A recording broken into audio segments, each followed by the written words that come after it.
सूर्य की सुनहरी किरणें सल वृक्षों के बीच से छनकर जंगल की धरती को छू रही थी। पक्षियों का मधुर कलरव जंगल को जगा रहा था।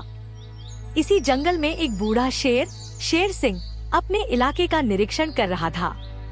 उसकी चाल में पहले जैसी फुर्ती नहीं थी, पर उसकी दहाड़ में अब भी वैसा ही दम था। एक छोटी सी धारा के पास शेर सिंह को एक अजीब दृश्य दिखाई दिया। एक छोटा सा खरगोश जिसका नाम रिंकू था, नदी किनारे बैठा हुआ था। उसके सामने एक विशालकाय घड़ियाल मगरमच्छ लेटा हुआ था। शेर सिंह को आश्चर्य हुआ। जंगल का सबसे बड़ा शिकारी और उसका शिकार एक साथ कैसे हो सकते हैं? शेर सिंह ने धीरे से धारा के करीब जाने का फैसला किया। जैसे ही वह पास पहुंचा, रिंकू ने उसे देखा और डर के मारे कांपने लगा। शेर सिंह ने गर्जना की, डरो मत छोटे, क्या हो रहा है यहाँ? रिंकू घबराते हुए बोला, महाराज, यह डैनी है, मेरा मित्र। शेर सिंह को और भी हैरानी हुई। मित्र? तू मजाक कर रहा है क्या? एक शिकारी और उसका शिकार मित्र कैसे हो सकते हैं? डैनी ने धीरे से अपना सिर उठाया और बोला, महाराज, आप सही कहते हैं, पर हमारी कहानी थोड़ी अलग है। शेर सिंह को उनकी कहानी जानने में दिलचस्पी हुई। उसने कहा, बताओ, यह कैसा दोस्ती का नाता है? डैनी ने अपनी कहानी सुनाई। कुछ समय पहले जब डैनी अभी छोटा सा घड़ियाल था, एक तेज बाढ़ आई थी। वह नदी की धारा में बह गया था और जंगल में आ गिरा। घायल और डरा हुआ वह जमीन पर निढाल होकर पड़ा रहा। उसी समय रिंकू, जो तब भी बहुत छोटा था, वहाँ से गुजरा। रिंकू ने डैनी को देखा और उसकी दशा पर दया आ गई। उसने डैनी के घावों को साफ किया और उसे नदी तक वापस ले जाने में मदद की। रास्ते में उनकी आपस में बातचीत हुई और उन्होंने एक दूसरे को जानने लगा। नदी में वापस लौटने के बाद भी उनकी दोस्ती बनी रही। रिंकू अक्सर नदी के किनारे आता और डैनी से बातें करता। शेर सिंह उनकी कहानी सुनकर प्रभावित हुआ। जंगल के नियमों में शिकारी और शिकार के बीच दुश्मनी ही मानी जाती थी, पर रिंकू और डैनी की दोस्ती यह साबित करती थी कि अपवाद भी हो सकते हैं। उस दिन के बाद शेर सिंह और रिंकू अच्छे दोस्त बन गए। शेर सिंह को रिंकू की चालाकी और बुद्धि पसंद थी और रिंकू को शेर सिंह की दहाड़ और ताकत पर गर्व था। उनकी दोस्ती जंगल के बाकी जानवरों के लिए भी चर्चा का विषय बन गई।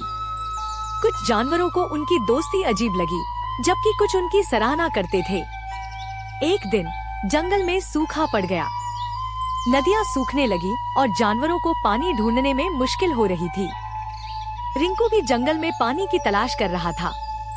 तभी उसे दूर से शेर सिंह की दहाड़ सुनाई दी। वह दौड़ता हुआ शेर सिंह के पास पहुंचा और पूछा, क्या हुआ महाराज?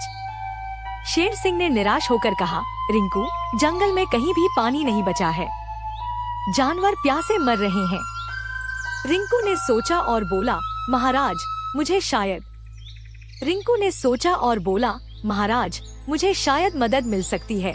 उसने शेर सिंह को अपने बचपन की उस बाढ़ के बारे में बताया, जिसने उसे जंगल में ला दिया था। मुझे याद है, उस बाढ़ के दौरान पानी जंगल के उस छोर पर एक गहरे गड्ढे में भर गया था। हो सकता है वहाँ अब भी थोड़ा पानी बचा हो। शेर सिंह को उम्मीद की एक किरण दिखाई दी। चल रिंकू, हमें उस गड्ढे तक पहुँचना होगा।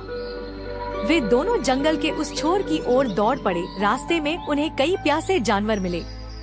हिरणों का एक झुंड धूल में लौट रहा था। जंगली सुअर पानी की तलाश में जमीन को खोद रहे थे और चिड़िया थके हुए पंखों से पेड़ों पर बैठी हुई थी। शेर सिंह ने गर्जना की और जानवरों को इकट्ठा किया। उसने उन्हें बताया कि वे जंगल के उस छोर पर स्थित गड्ढे की ओर जा रहे हैं, जहाँ शायद थोड़ा पानी बचा हो। जानवरों में नई जान आ गई और वे उनके पीछे चल पड़े। कुछ समय बाद वे उस गड्ढे तक पहुँच गए। रिंकू सही था, गड्ढे में थोड़ा सा साफ पानी बचा हुआ था। जानवरों को देखकर पहले तो घबराहट हुई, लेकिन शेर सिंह ने उन्हें आश्वासन दिया कि सबके लिए पानी काफी है। उसने एक नियम बनाया कि हर जानवर बारी बारी से पानी पिएगा। सबसे पहले उन्होंने प्यासे पक्षियों को पानी पिलाया, फिर छोटे जानवरों को और अंत में बड़े जानवरों को रोड। कुछ दिनों बाद जंगल में फिर से बारिश हुई। नदियाँ भर गईं और जानवरों के लिए पानी की समस्या हल हो गई। रिंकू और शेर सिंह की दोस्ती ने न सिर्फ उन्हें बचाया बल्कि पूरे जंगल को भी सूखे से बचा लिया। उनकी कहानी जंगल में हमेशा याद रखी जाती है। यह इस बात का सबूत है कि दोस्ती किसी भी रूप में हो सकती है और मुश्किल समय में सच्ची मित्रता ही असली ताकत होती है।